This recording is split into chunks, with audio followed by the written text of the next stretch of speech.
सबसे पहले तो छोटे बच्चों को आप लोग लाते हैं, डायपर वगैरह पहनाते हैं और आप घर से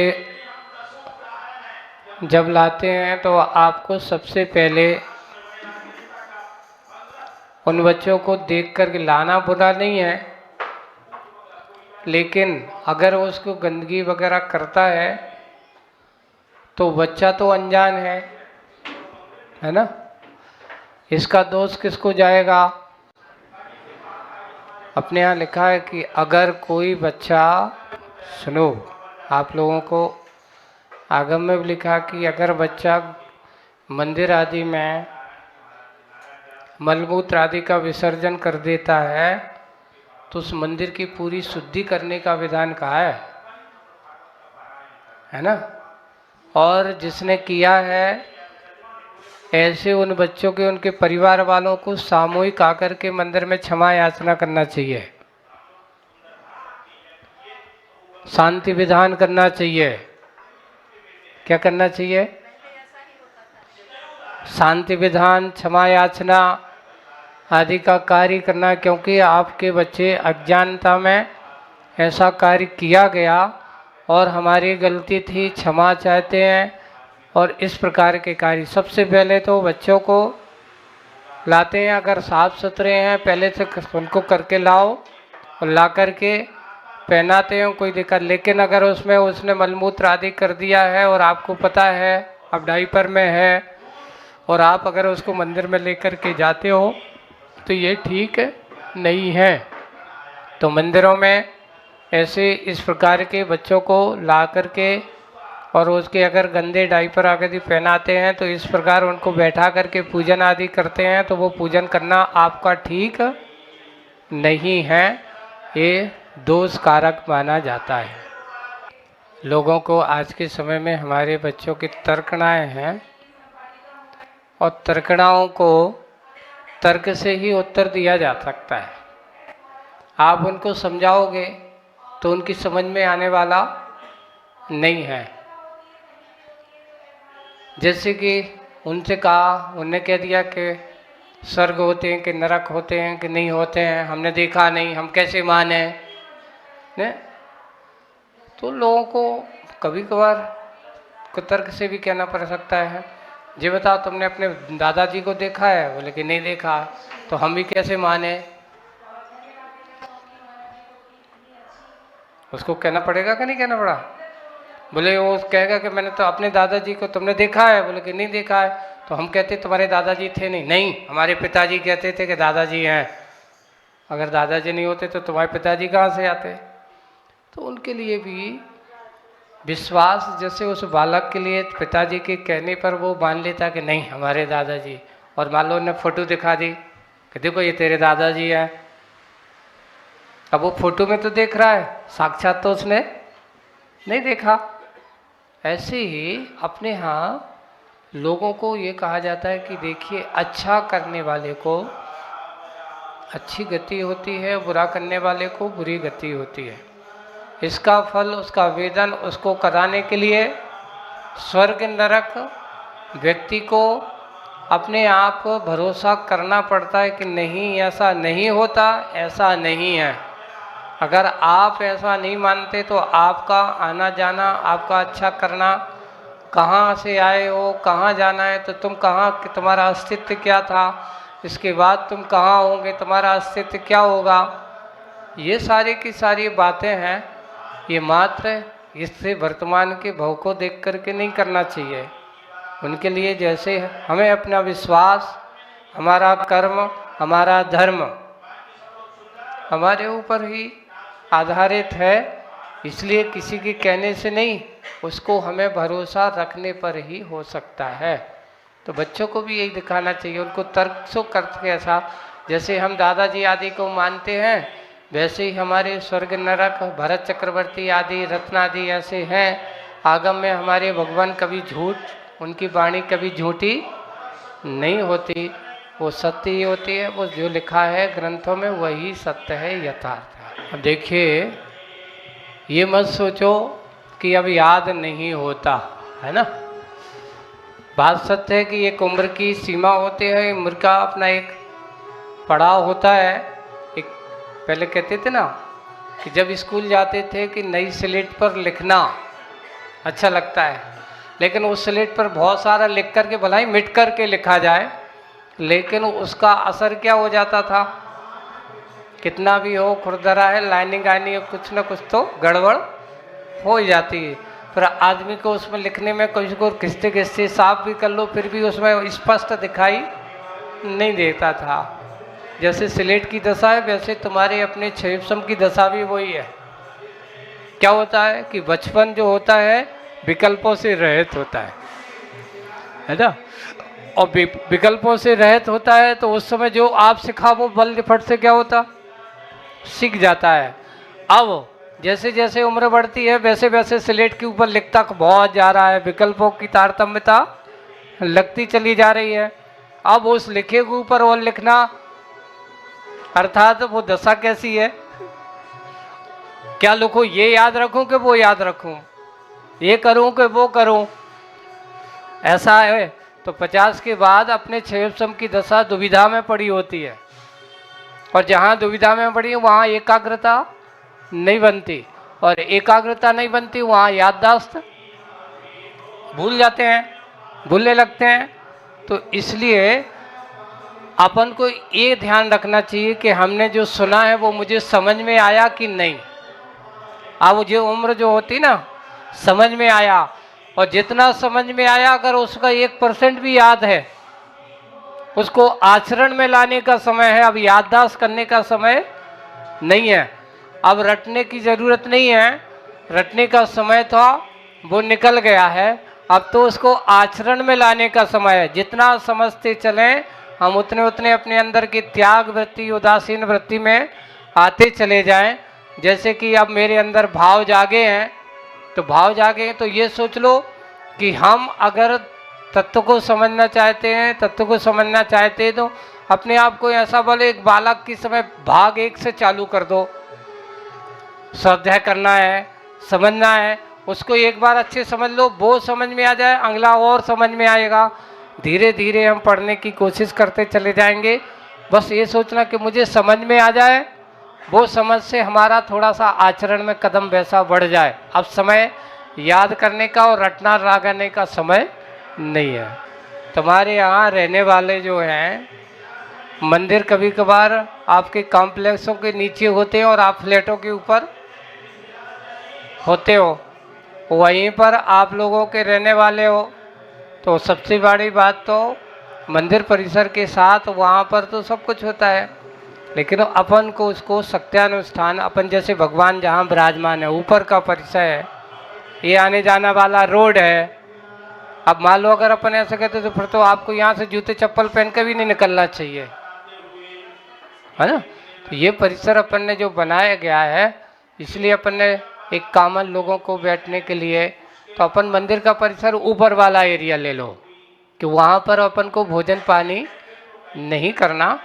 नीचे का परिसर में अपन यहाँ पर आकर बैठ करके अपन जनरल मीटिंग है, तत्व चर्चा है, आदि आदि करने का यहाँ के हिसाब से अलग करना है।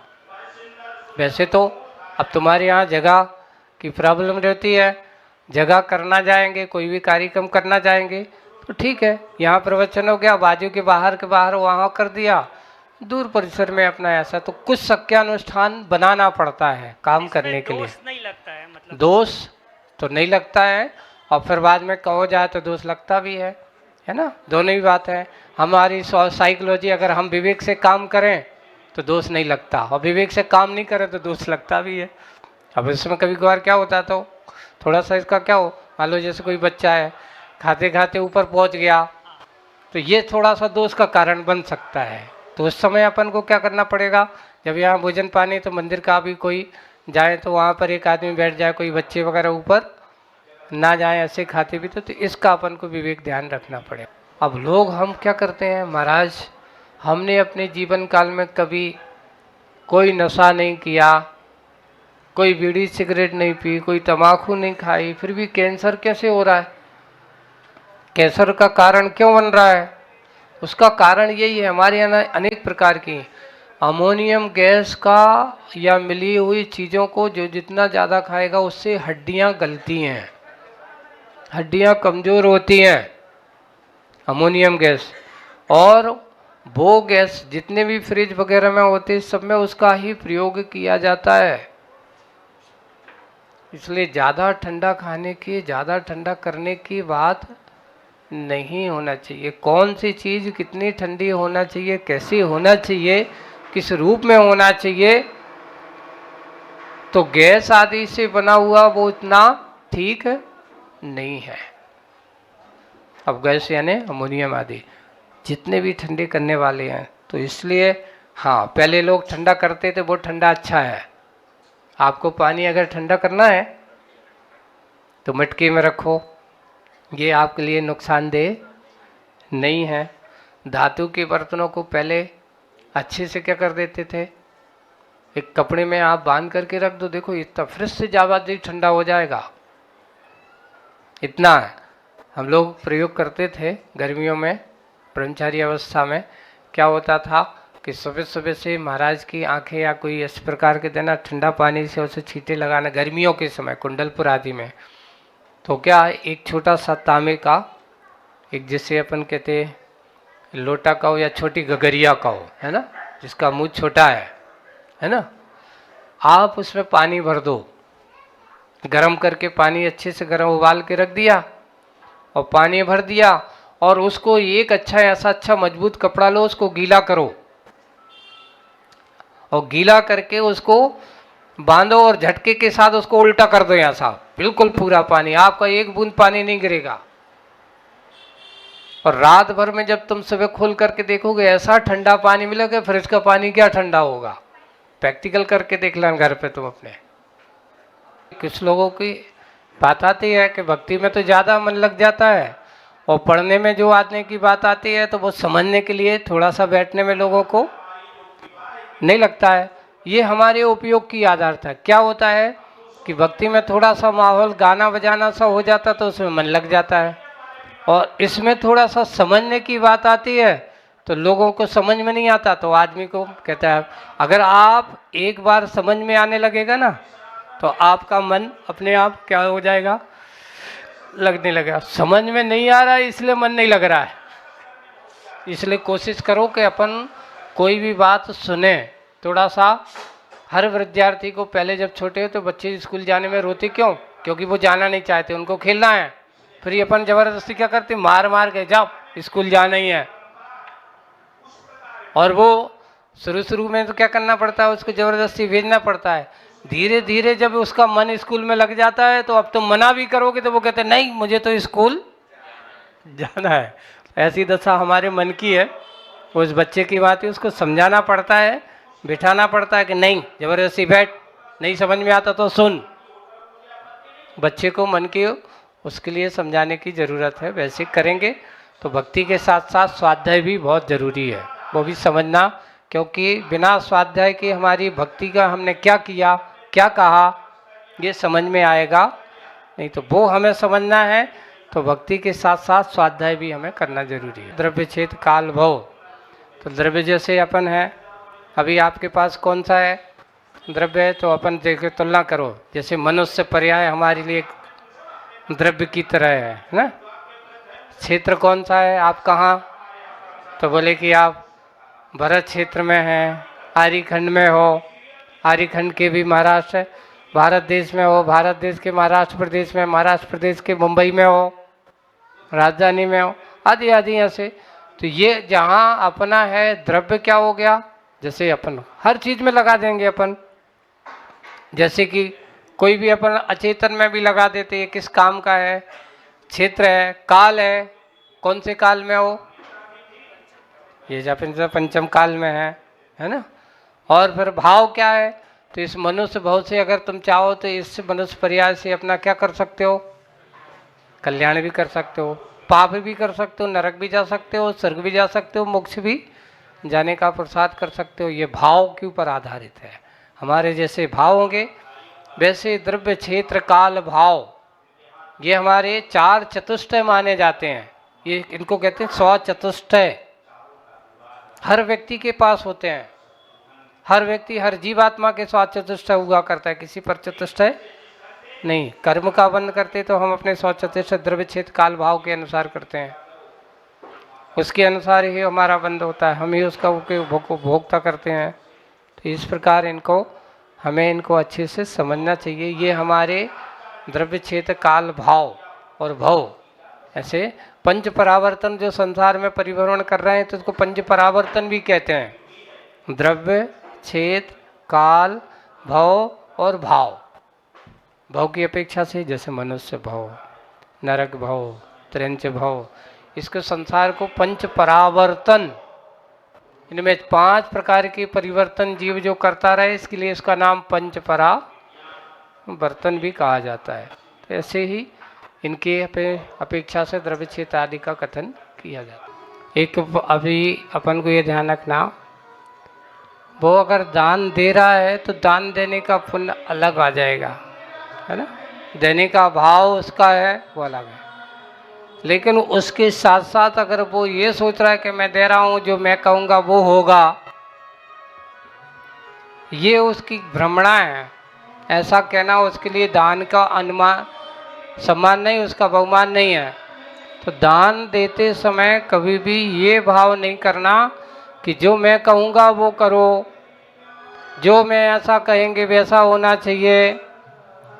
हाँ, अगर वो कार्य कर रहा है, अपने लिए सहयोग बना रहा है, आपके उससे कोई सलाह मांग रहा है, तो उसकी सलाह अपन को ले लेते हैं। उसकी सलाह से अगर अपन काम कर लेते हैं, अगर उसकी सलाह अच्छी लगती है स्वीकार कर लेना चाहिए, नहीं लगती है तो कार्यकर्ताओं को अपने हिसाब से सबसे पहले उसके देने की पुण्य की सराहना अपन को करना चाहिए, है ना। दूसरा, उसकी अगर अपन को ऐसा लगता है सलाह अच्छी है तो स्वीकार कर लेना चाहिए। और अगर समाज को अनुकूलता नहीं है तो उसकी सलाह को अपन सुनने में कोई बाधा नहीं है, लेकिन करना तो जो सबको अच्छा लगे वो करना चाहिए। एक व्यक्ति को अच्छा लगे और समाज को अच्छा ना लगे तो वो अनुकूल नहीं है। क्योंकि जब भी कोई हम सामाजिक कार्य करते हैं तो सबकी अनुकूलता देखी जाती, ना कि एक व्यक्ति की अनुकूलता। अगर हम सबको अच्छा लग रहा है, उसके अनुसार काम कर रहे हैं तो वो तो सही काम है। और एक व्यक्ति काम नहीं कर रहा है, यानी एक व्यक्ति को अच्छा लगा है, बाकी लोगों को अच्छा नहीं लग रहा है, तो समाज के काम ऐसे नहीं होते। अपने व्यक्तिगत काम हो वो बात एक अलग है, लेकिन सामाजिक काम में सबकी सहमति, सबका सहयोग परम आवश्यक है। लेकिन फिर भी वो अगर जिद से करता है तो ये उसका गलत है, उसको ऐसा करना ठीक नहीं माना जाएगा। चलते आज का इतना ही रखते हैं, आगे का कार्य अपन होने